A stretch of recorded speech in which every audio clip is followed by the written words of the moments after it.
Moving on to the next session, let me give you a brief introduction of this session. It will be a panel discussion on artificial intelligence and humanness. To find out more about this trending technology, we're glad to have several speakers to join us. Moderating the session would be Professor Roland Chin, Professor Emeritus, Department of Computer Science, Hong Kong Baptist University. And before I would invite our moderator and also his panelists on stage, we have received a message from Professor Masayoshi Tomizuka of University of California, Berkeley, that owing to flight delay, he could not come to this hall in time. But while ITC always have both hands prepared, we'll be visiting and watching a video from Professor Tomizuka after the panel discussion. Now, ladies and gentlemen, please join me and welcome on stage, first of all, the moderator for this session, Professor Roland Chin, Professor Emeritus in the Department of Computer Science, Hong Kong Baptist University. Our moderator will be seated on the far left-hand side. Thank you very much. And his panelists include, please welcome on stage, Professor Helen Meng, Patrick Hoon Wing Ming Professor, Department of Systems Engineering and Engineering Management, the Chinese University of Hong Kong. Next, we have Professor Michael Pack, George E. Dieter Professor of Mechanical Engineering, University of Maryland. We also have Professor Ho Ming Yan, Yan Houming 教授, Chair Professor, Department of Management Sciences, City University of Hong Kong. Please welcome. Now, Professor Chin, the floor is yours. Thank you. Good morning. Can I take off my mask? Okay, I did already. Good morning again. I apologize that I was late and I missed part of Professor Ho's talk, which I regretted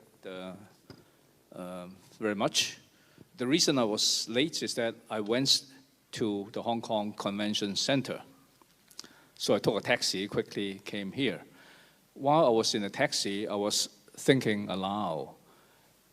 It would be so nice that if my calendar can in sync with my self-driving car, picking me up at my house and deliver me to Science Park instead to the wrong place.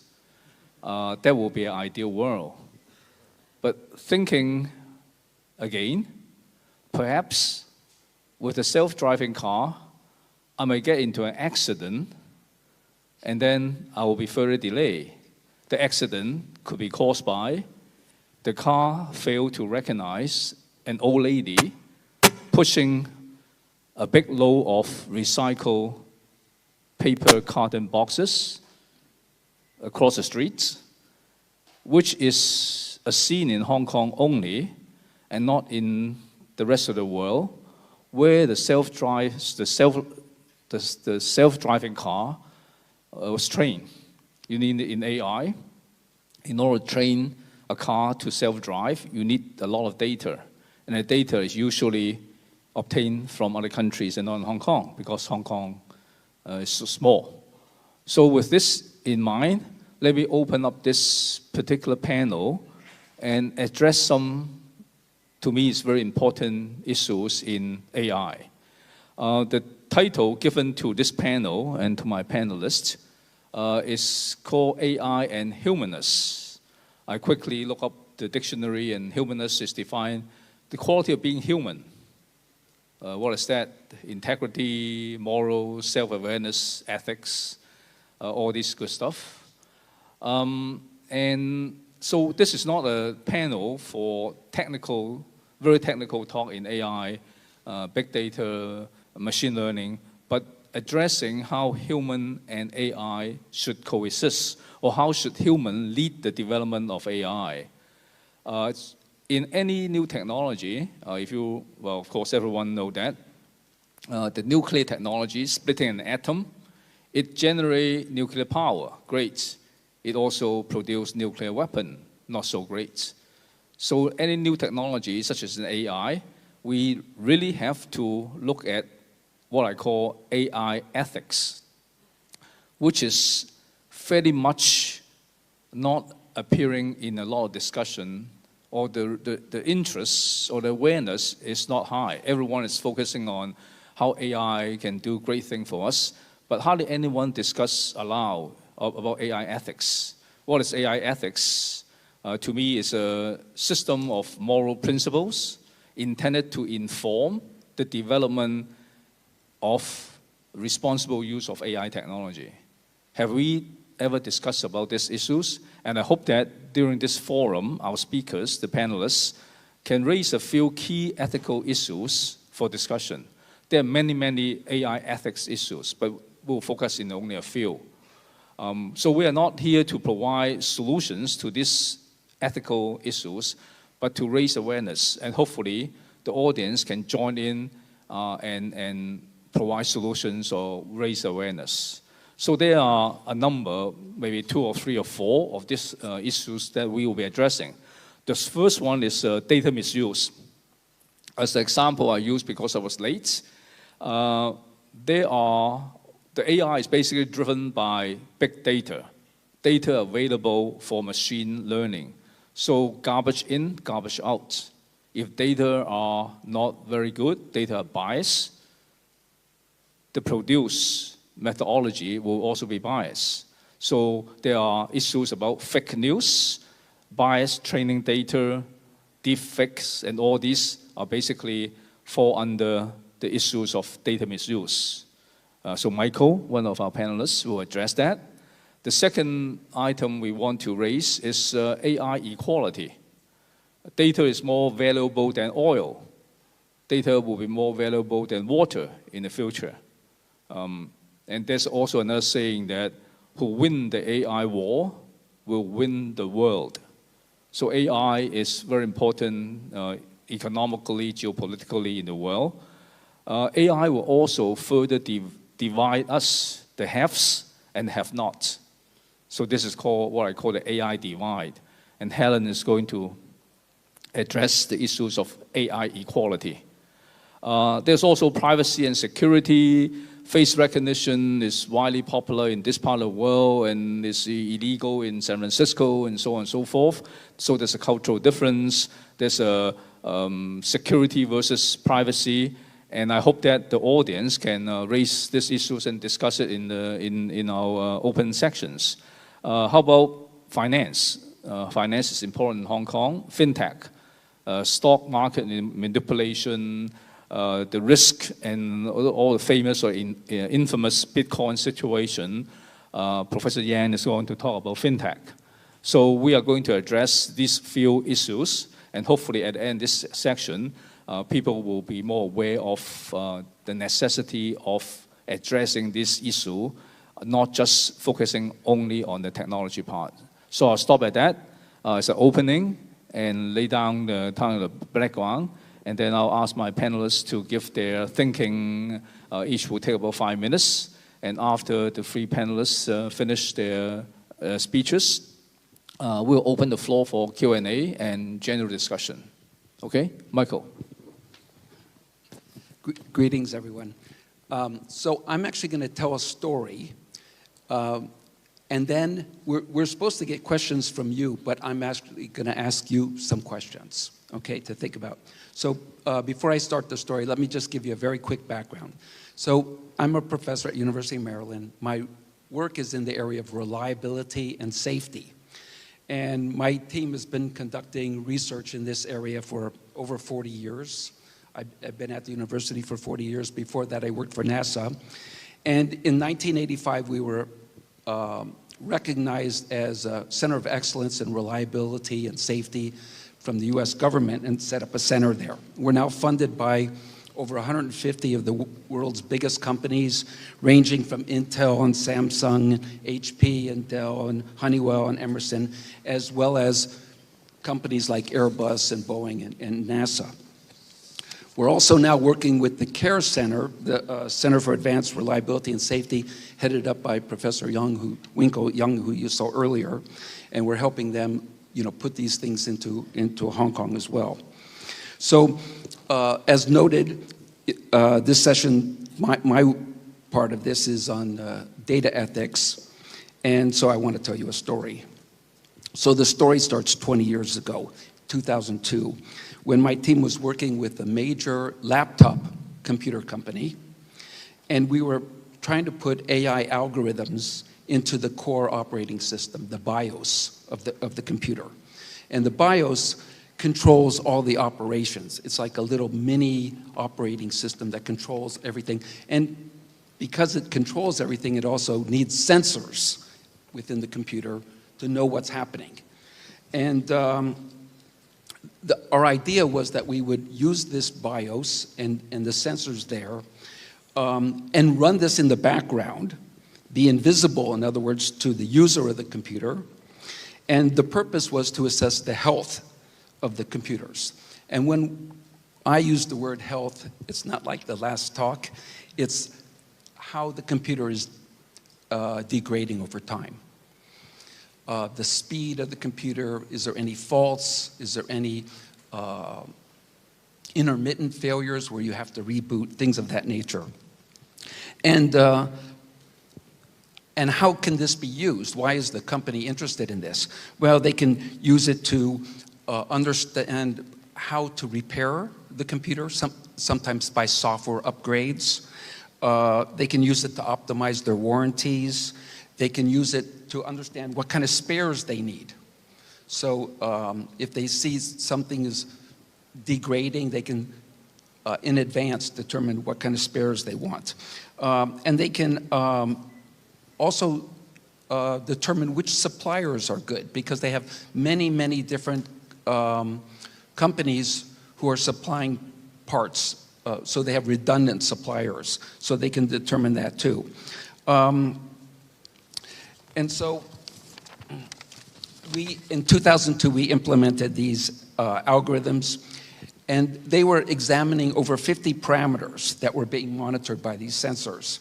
And again, these parameters included various operating parameters, the display, the keyboard, the memory, the microprocessor data, as well as environmental data, like the temperature, vibrations.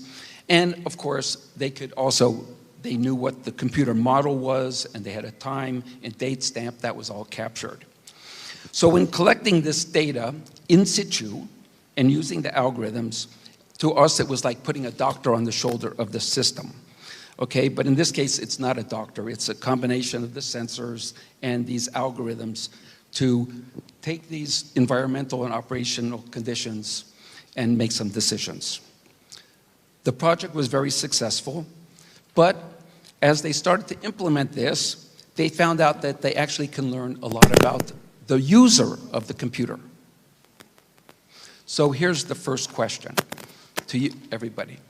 One of the parameters that they monitor is the speed of the fan. So everybody who has a laptop computer, you always can hear sometimes that the speed that the fan is rotating. And the question is that if you just know, I'm making it simple, if you just know the speed of the fan, what do you know about the user? I would say, and this company said they know a lot about the user, because the speed of the fan is related to what you're doing. If you're playing a game, the fan speed is set for a certain value. When you're watching a movie, the fan speed is set to a different value. When you're word processing, the fan speed is set to a different data value. And they have a timestamp, so they know, why is this guy playing games at 3 o'clock in the morning? They also have the serial number, of course. So ultimately, they can know who you are. And so the question is that, what do they do with the data? Well, they can actually sell this data. It's really valuable data. They can use it for marketing. Why are we marketing a gaming computer, but they're using it for word processing? Or a business computer, and all they did was use it for gaming. There's also ways to take that information and use it even for political purposes. They know that people who buy certain kinds of computers tend to vote more, or not vote, or vote for a certain party. So all of this data becomes very, very valuable.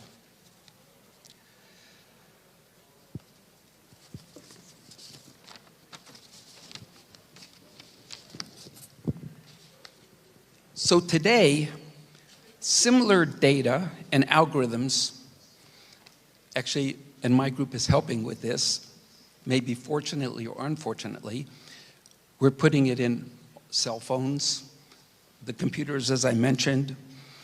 We're putting it in medical devices, pacemakers, defibrillators, in some hearing aids.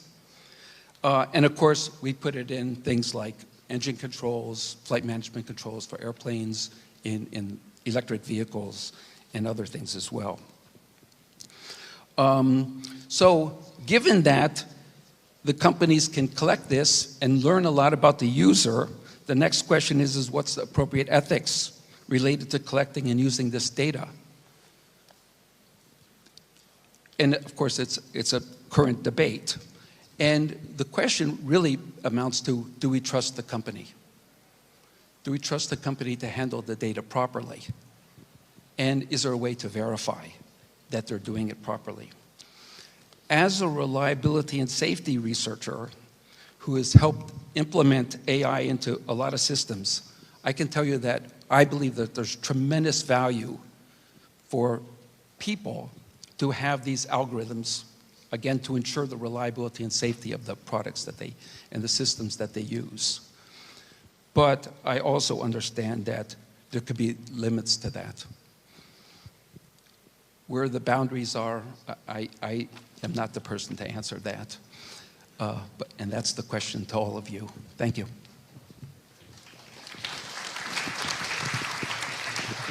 Helen, please go ahead. Okay, thank you very much, Professor Chin. So I want to start by thanking the organizers for this opportunity to share with you some of our thoughts. It's really a pleasure to be here. So I'm Helen Meng, and I come from the Chinese University of Hong Kong, from the Department of Systems Engineering and Engineering Management in the Faculty of Engineering.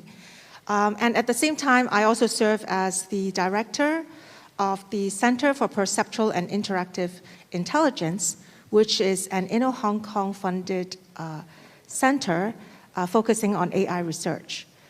My own research area is in speech and language technologies.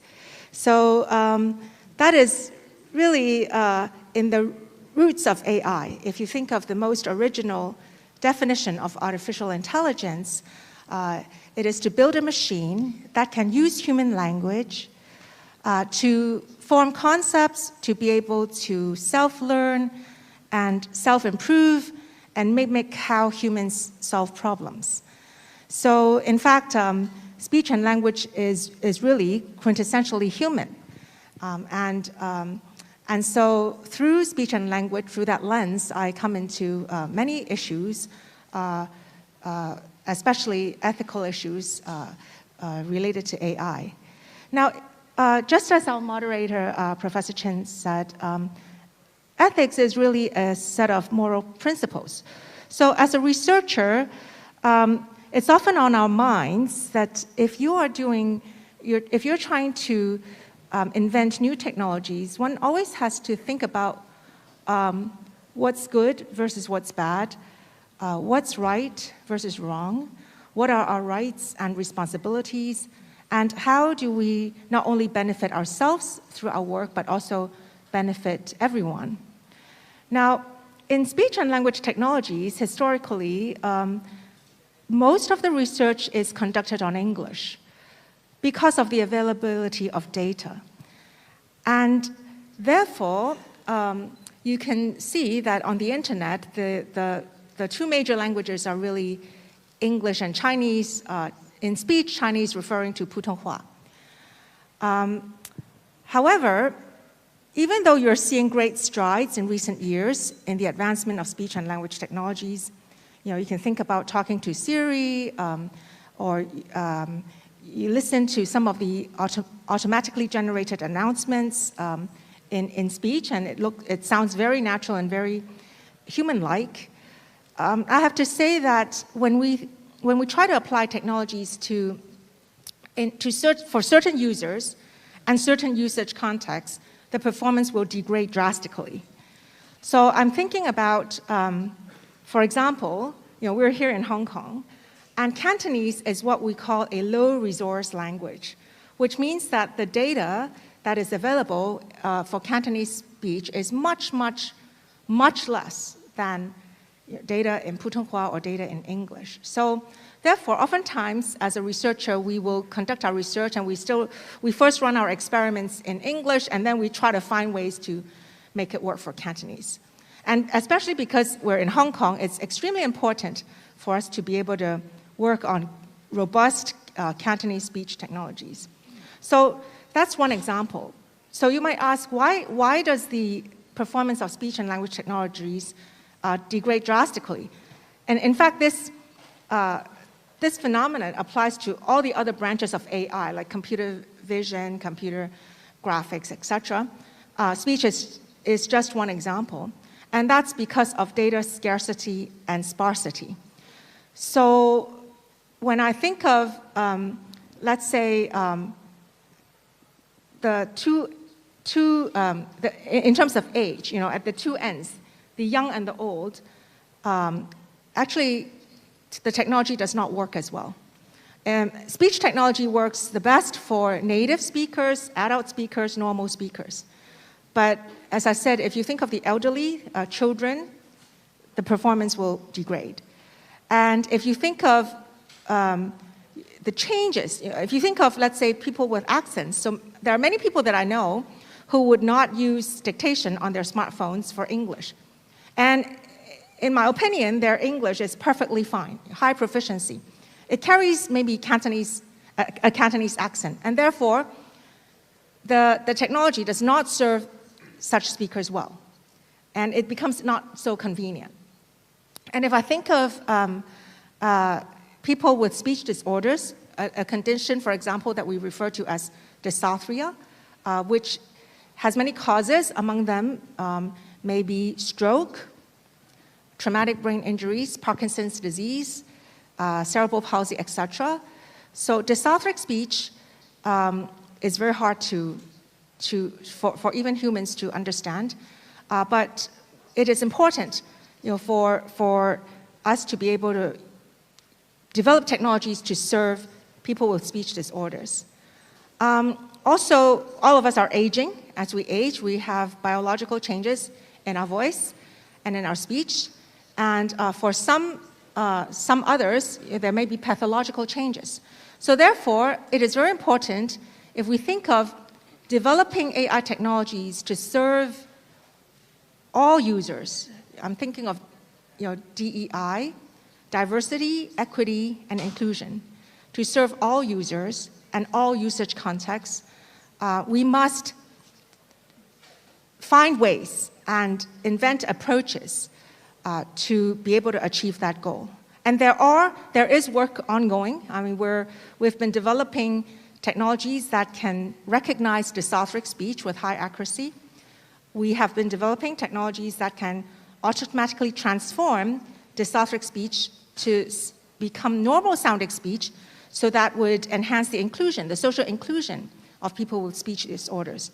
And we're for sure developing technologies for Cantonese, both speech input and speech output, and also code switch, very, very characteristic of Hong Kong, where we mix together English, Chinese, and Putonghua. Now, all these technologies actually are done at the data level using techniques like data augmentation, at the representation learning level, and at the model learning level. And in fact, when we do that, what we have in mind is that there are actually 7,000 languages in the world. But over half of the world's population speak only 23 of those languages, which means that there is a big proportion of endangered languages.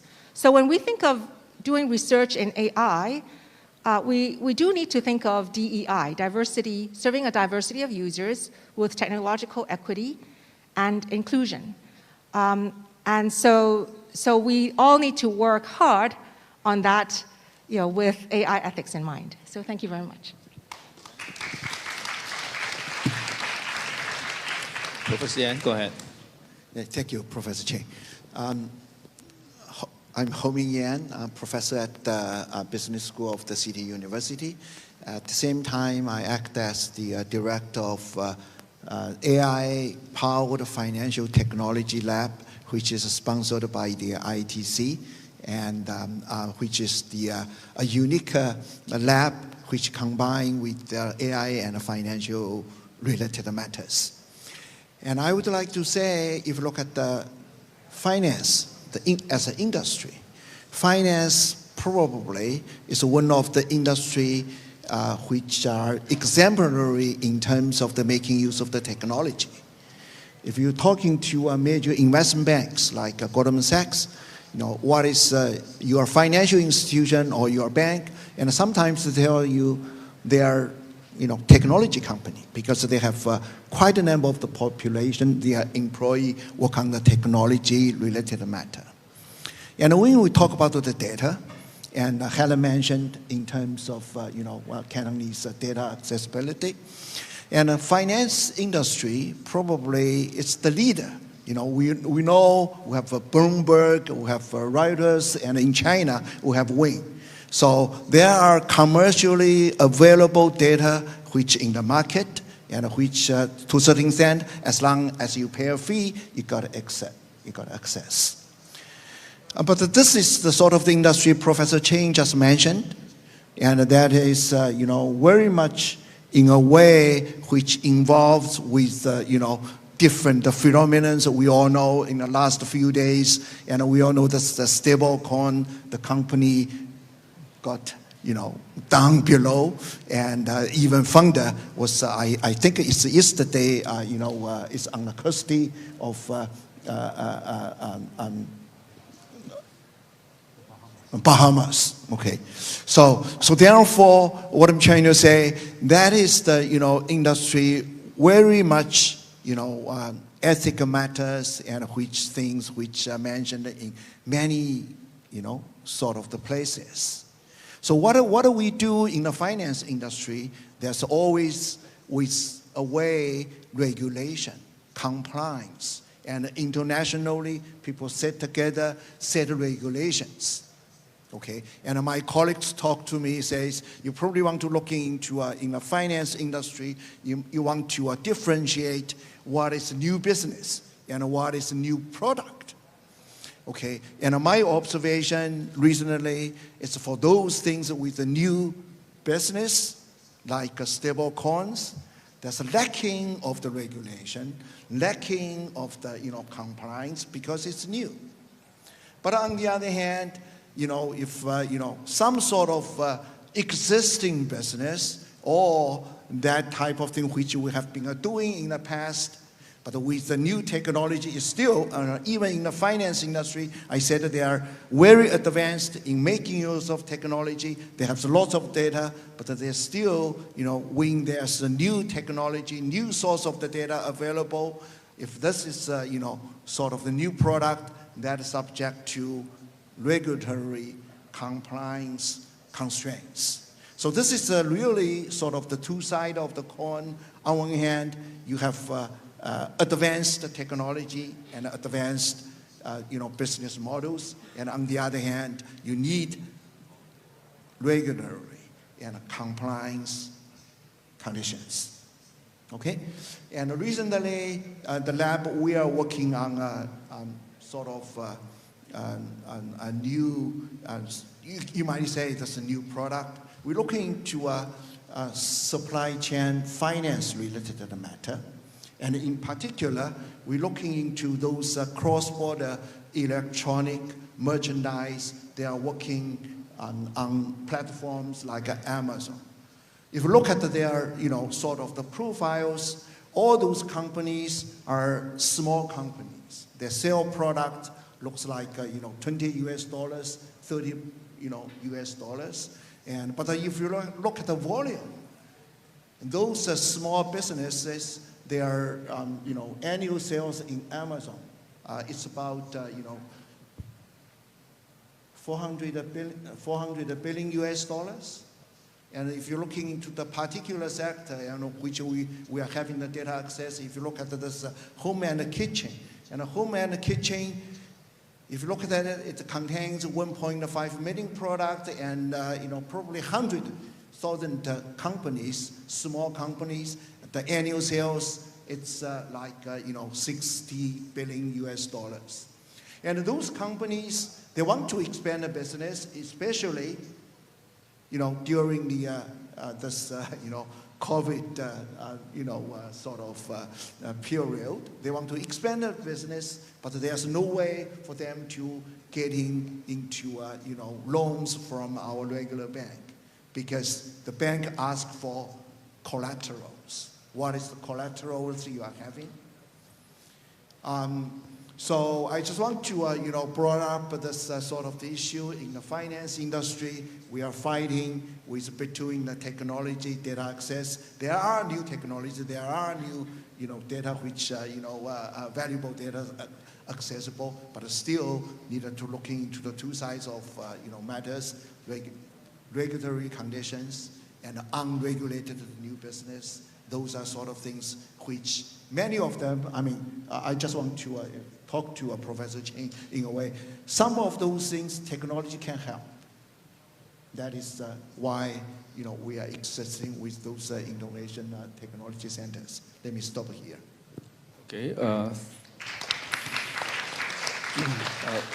Thank you for the three panelists to set the stage for discussion, open the floor for discussion.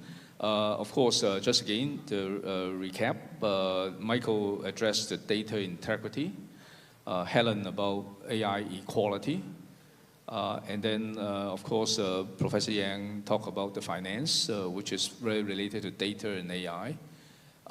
Before I open up the floor, maybe I'll raise a question and ask the audience and also the three panelists about privacy, security and privacy, which is on our mind, everyone's mind all the time. All the smartphone, you put it in your face and they recognize it. Does your face recognition data send back to someone that you don't know? Are you sure that it's only in your cell phone and not to the company or the government or whoever want to buy it? Are you sure? If you are not, but you're still using it, and even now they have a mask, they still recognize you. Using this example, let's think about the privacy issue and the security. Let me use three examples. San Francisco legally banned face recognition in public hospital and facility.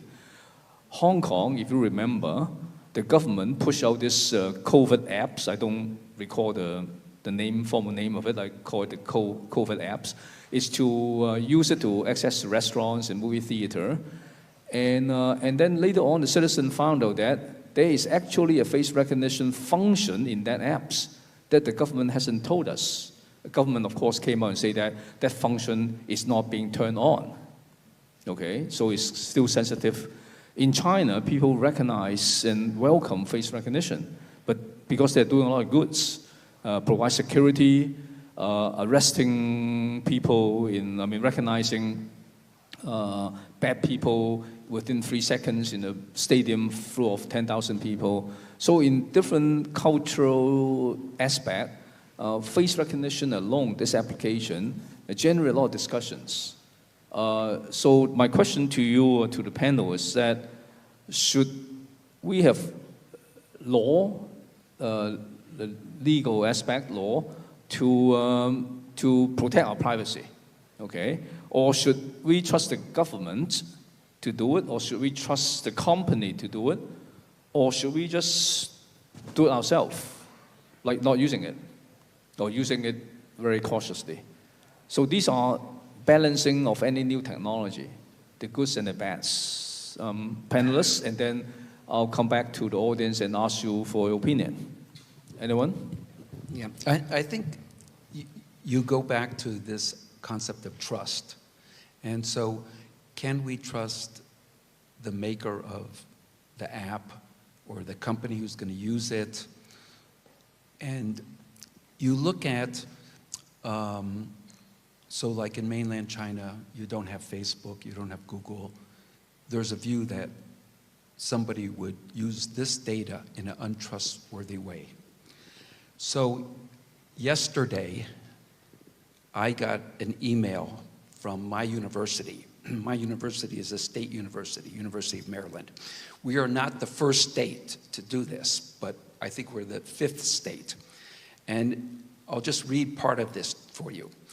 As you know, on Tuesday, December 6th, so it was a week ago, Governor Hogan announced a directive banning products and services provided by several companies based in China and Russia. The products listed include some previously banned telecommunication companies, like I think you all know Huawei and ZTE. Due to existing federal regulations restricting their use, University of Maryland is starting to remove these products from our network. These products include products from Tencent, Alibaba, ByteDance, so it's TikTok, Alipay, Tencent, QQ, QQ Wallet, and WeChat. It's a major change. So the view is from the state of Maryland, do we trust? And you can see the view is, no, we can't trust. So I think this is going to be an ongoing thing. You know, when you look at companies, can you trust the company? How do you regulate, how do you put a law about trust?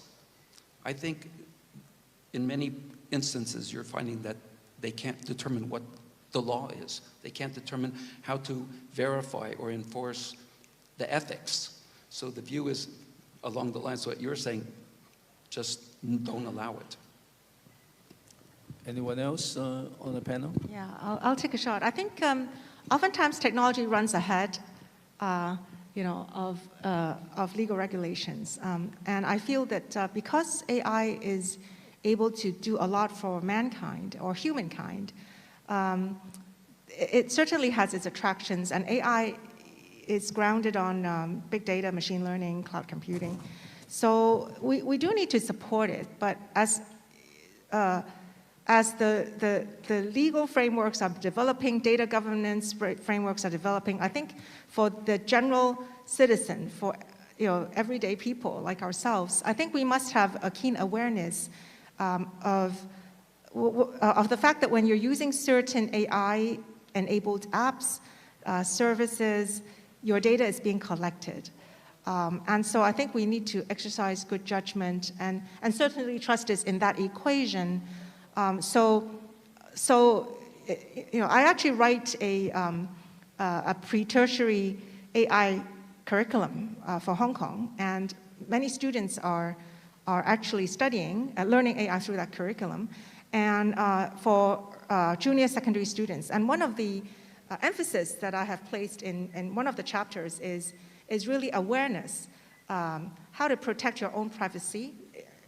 Actually, if you think about it, if you use Google so much, Google knows a lot about you. You use Google Maps, it knows about you. You use Google as a search engine, it knows everything. You've been searching and you're paying attention to, your friends, Google Calendar, all that. It knows your life. So we need to exercise good judgment, I think, and protect our own data. That's very important. Thank you. Thank you. Anyone else? Please. Trust the company. If we all trust the company, there's no regulation for those financial companies. So, compliance regulations. Audience, you have a solution to this issue I raised? How should we deal with face recognition beside the cultural aspect? What are you doing? You're doing nothing. Should we ban iPhone?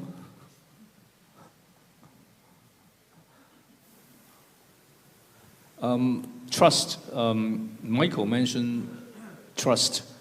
Even we trust the company, do I trust those engineers who created the software? I'm an engineer myself. Engineering are naturally nerds. not that we want to do bad things, we are nerds. We don't think too much outside our equations and physics and applied math. So when we work on the algorithm, we just work on it without thinking about the, and if you look at the AI curriculum around the world, are there such courses to raise these issues for those people we trust to develop this software for us? There's a hand. There's a question. You don't agree with engineering being a nerd? Can I answer? Hi, I'm Simon Wong from LSCM. I love difficult questions, and I always give a good answer. I think because Professor Lau is in front of me, I give you a very good example. 3 years of fighting COVID, we are still struggling about protecting one's privacy and contact tracing. You wouldn't know how Department of Health spent many nights, sleepless nights, just to try to track out all the COVID-infected people in our city. Now the question is, why can't we be more draconian and get the whereabouts of our citizens so that we can stamp out the virus earlier? Now, I don't have the answer, but what I'm trying to say, the point is, sometimes in some situation, I don't think personal privacy is the #1 thing.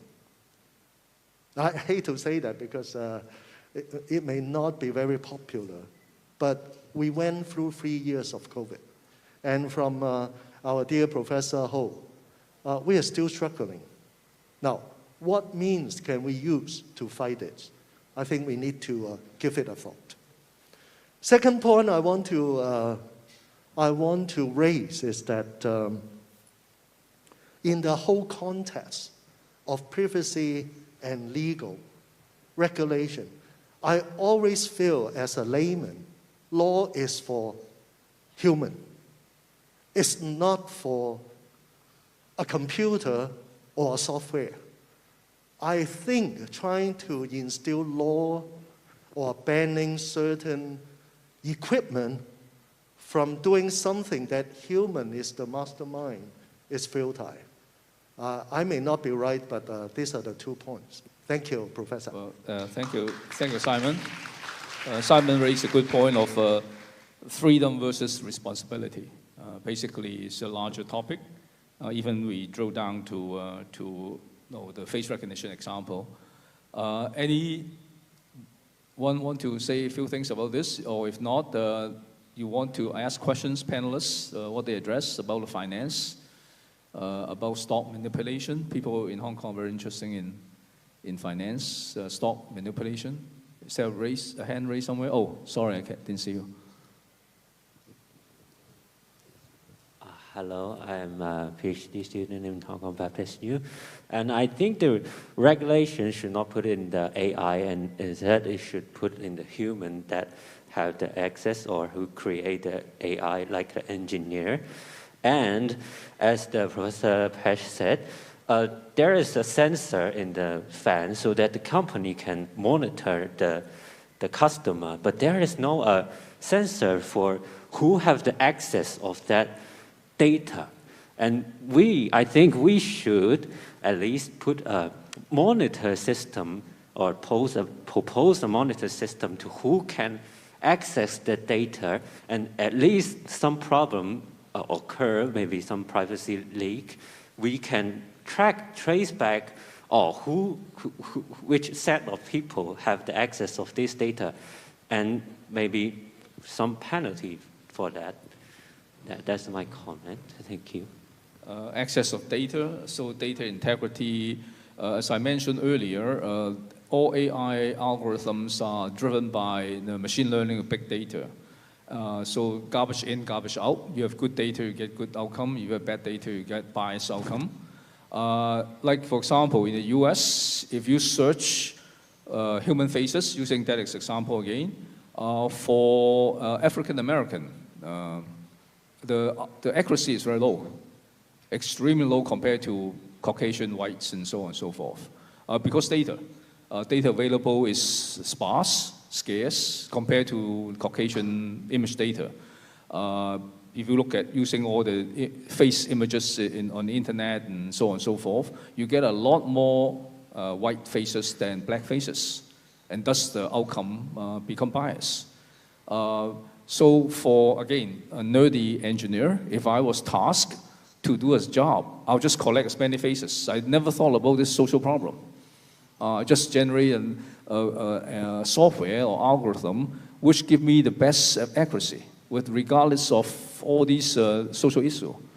So the education component is not there for all these educators sitting in this room. Are we thinking about generating new technology while we only focus on accuracy and efficiency and so on? Yeah, please, Helen. So thank you, Roland. I'd like to carry forward your point, which is very important, a bit further. In the early days of speech research, we found that recognition works much better for male speech than female speech. Okay, so in defense of the nerds, that's because most of the researchers then were male speakers, so they record themselves, record their own speech, and they experiment with it. And therefore, the result is that the accuracy for male speech is higher than female speech. So sometimes, as a nerd, I mean, I'm a nerdette, in defense of ourselves, I think when you are trying to develop algorithms, you may learn as you go. But I think for the general user, the everyday citizen, the thing to bear in mind is there's this thing called automation bias that many of us as users of new technologies may think that, oh, because AI said it, so it must be right. It's not, because AI is trained on data. Data may have data bias. The data bias may come from, like Roland was saying, the availability of data, right? As I said, I needed to actually go out and collect elderly speech data because it's harder to get that data. So there's data bias, it's imbalance in the demographics, and therefore the models themselves that are trained on that data will carry the bias, and sometimes our algorithms will even amplify that bias, and therefore that will lead to the AI models to give you results that you may not desire. So that's an important point. And the awareness is that we're now actually working on how to get more balanced data and ways to de-bias our models, right? We're working on that. But as said, I think the general citizen, the general user must be aware that don't be offended if sometimes the AI doesn't work as you expected. Yeah, thank you. Thank you, Helen. And a question, hand raised at the middle of the microphone, please.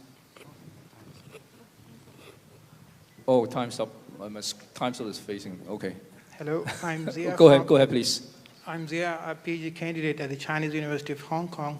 Well, I was just listening to the panelists about this data ethics and the AI and the humanness of this AI. So I had these feelings, and I want to know how the panelists think about it. That is it the time to embrace, more a multidisciplinary approach to this AI, like as you people said, or that's kind of like a nerd approach and like an engineer approach.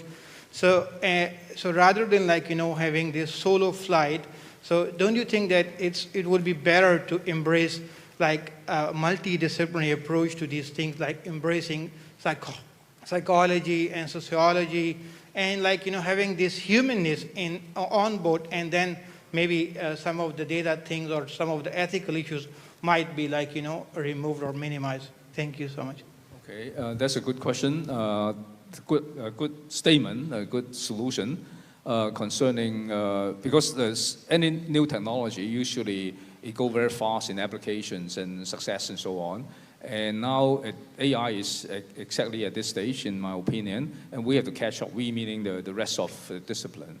As I mentioned earlier, in a lot of our education, high school, colleges, if we borrow from a medical school, they have medical ethics as a course, a requirement. In engineering, hardly, I don't think any one of us has, or we're starting to think about it. So we teach students to produce software without even thinking about that aspect. So the awareness is very important. That's why a panel like this for educators sitting in this room, we have to be aware of all these issues and try to work it out in companies' mind, in people's mind, in common citizens' mind, and in educators' mind, that we need to look at this new technology as a new thing, not just a very highly accurate and profitable entity. With that, any closing comments from the panel? If not, time's up facing us. So thank you very much again. Hope that you think about this problem. Thank you. Thank you very much once again to Professor Chen, Professor Meng, Professor Peck, and Professor Yan. Thank you very much. Please proceed off stage and be seated. Ladies and gentlemen, another big round of applause to our panel. A lot of thought-provoking discussion ideas, really. It's all about a balancing act. Privacy, awareness, responsibility, and all the other issues. Thank you very much once again to the panel.